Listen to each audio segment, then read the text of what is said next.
Welcome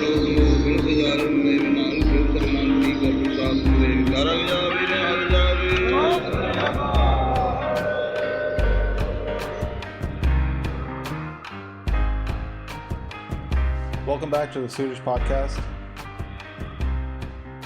Today we are talking about the force of Shahjahan, which is led by, as mentioned in the previous episode, Lalabeg. Lalabeg is the military commander of the region of Kabul, Afghanistan. Along with his force, he is taking his brother, his two sons, and his nephew. All very battle-hardened warriors, and with them, they're taking a force of 25,000 soldiers. Now, the beginning of chapter 42, which describes the descent of the military force from Lahore down to Guru Har Gobind's positions, gives a brief description of the different regiments within their force. So, amongst the force, like I mentioned, Lalabeg is from Kabul, Afghanistan. He especially has a history of terrorizing Sikhs, getting intelligence about the Sikhs' activities happening in Kabul, relaying that information down to Lahore, so then when Sikh travelers, caravans of Sikhs were coming through Lahore and then into Punjab, into the areas east of Lahore, they would intercept the caravans and steal some of their goods. So the passage mentions these warriors that were coming along with Lalabeg. So he has a force from Kabul, and it mentions that these warriors, these soldiers from Kabul, they're very big and very strong, and their diet is nothing but meat. So they eat all sorts of meats, and they only have one prohibition, which is not to eat pork. Then it talks about people from Kashmir. It talks about, actually very interestingly, it mentions a region in the text lists as Hafiz. Now this region is the Horn of Africa, So this is on the northeast side of Africa. This would be Ethiopia. This would be Eritrea area.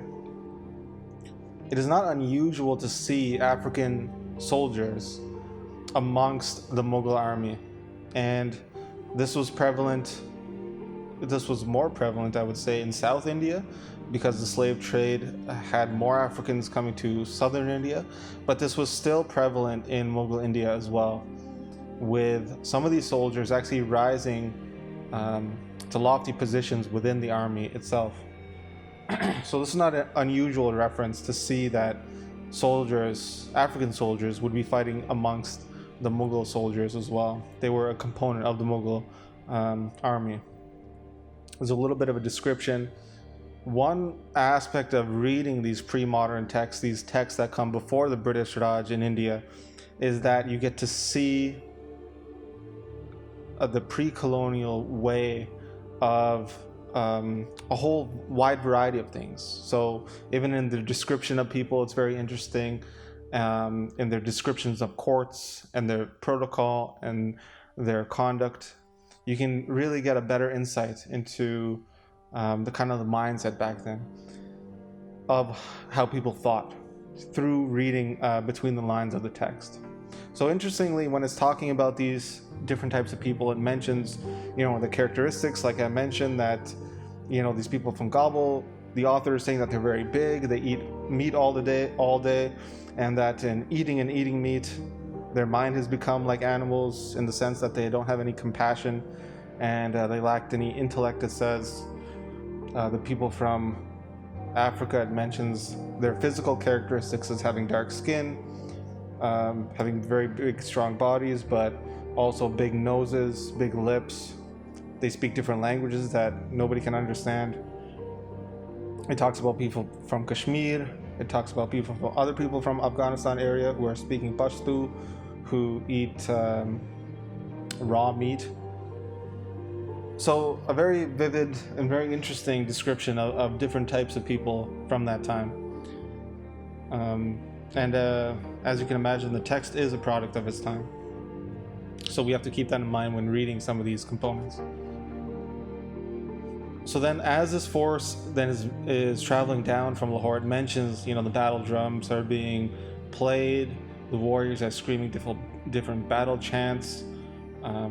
They are drinking, actually, it mentions specifically they're drinking a lot of alcohol.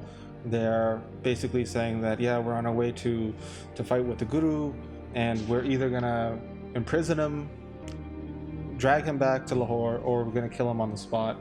It mentions how they're crossing this Satluj river, and this is in the colder months of the year.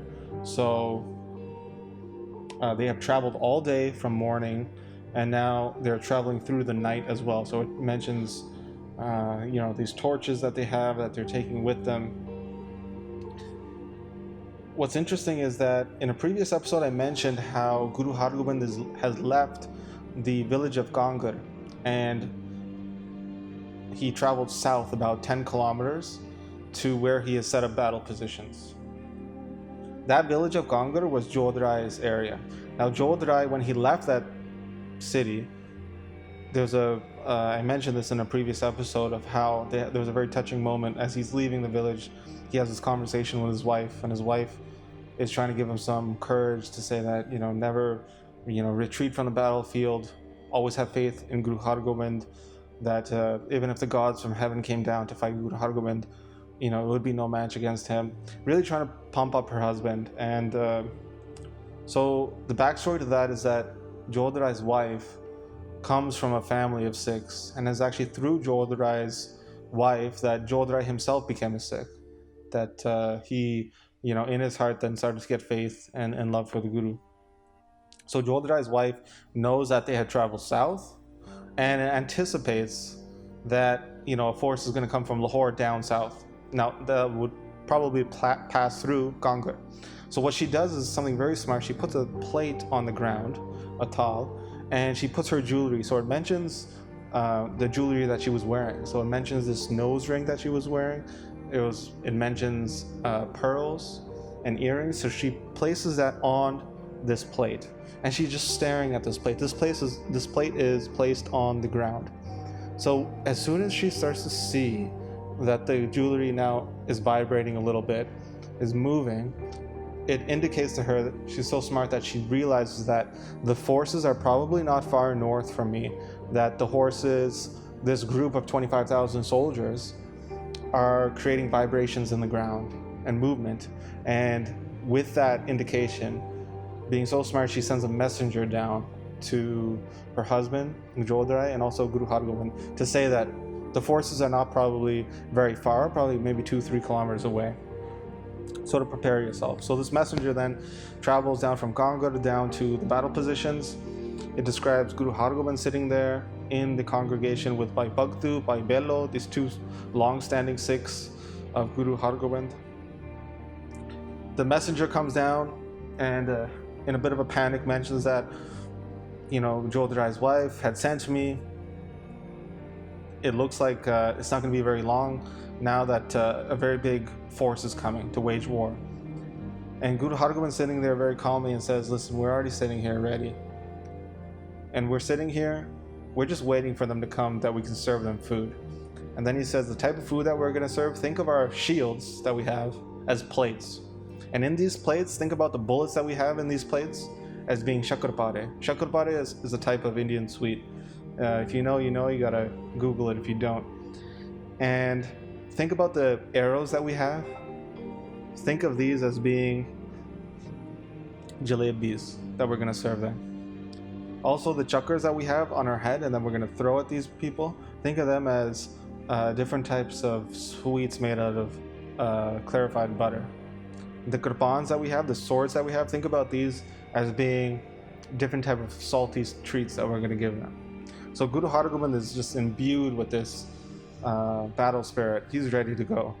And he tells, his other warriors, they're sitting there ready as well. They had already prepped their ammunition, they had prepped their rifles. Their horses have saddles on them. They're totally ready to go. Guru Hargobind then looks over at Bhai Bello, and there's a backstory about Bhai Bello having control of these ghosts and mentions. And Guru Hargobind, kind of in a teasing way, says, those ghosts that you control? Why don't you send one over to the forces of Shahjahan? then that ghost can come back and give us an intelligence report as to how many people they are, when they're going to leave that position to come attack us, this type of information. So Pai Bello is all happy that, you know, he thinks of himself as having this command of these ghosts. So he sends this ghost over, right? And so the ghost then goes into the army, sees that, you know, these soldiers of Shahjahan are getting drunk. Some of them are passed out. Some of them are sitting by a fire. Like I mentioned, it's in the months, it's the colder part of the season, the year. And then the scene shifts back because this is late at night, early morning. Guru Hargobind goes to sleep with the warriors. Half of the warriors remain awake in case of a surprise attack, and half of them go to sleep. Guru Hargobind goes to sleep, wakes up in the morning, does his bathing. Then it mentions that everybody, all the warriors get together with the leaders of the community, the Masands, and even at that time when war could break off at any point, Guru Hargobind and the forces listen to Asadivar being recited. So this ghost is again still there in the Lahore encampment there of the forces. Of the Lahore forces, and you know, it's walking around, it's seeing, you know, getting intelligence on the soldiers. In that group of warriors of Lalabeg, it mentions that there is a minister there who was very adept at sorcery. So because he was so adept at sorcery, he could tell that, okay, there's a ghost here and I know how to trap this ghost. So he does some type of spell, and then that ghost is then trapped.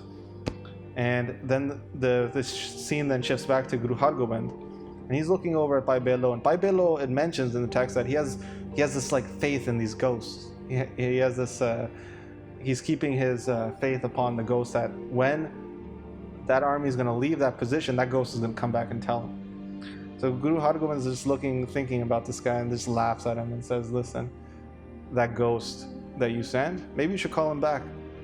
And you know, is it time that the army is going to come, or what? Like, what's the update? And Pai Bello says, you know, when that army is going to leave, that ghost will come. Don't worry. And Guru Hargobind then laughs again and says, listen, that ghost is not coming back. You know, don't have faith on this ghost that's going to come back and going to tell us information. Listen, some minister over there had trapped it.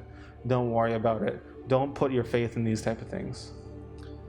So essentially, Guru Hargobind says that, and then he says, what we need to do is not rely on that.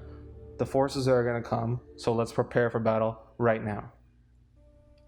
And this type of mythological component related to some of these stories, they may not be true factually in the sense that we might think of an event taking place, but we have to understand the context of storytelling at this time. That this type of storytelling was trying to drive home a certain point. And the point being driven home here is that Pai Bello had this faith that this ghost is going to be able to redirect information.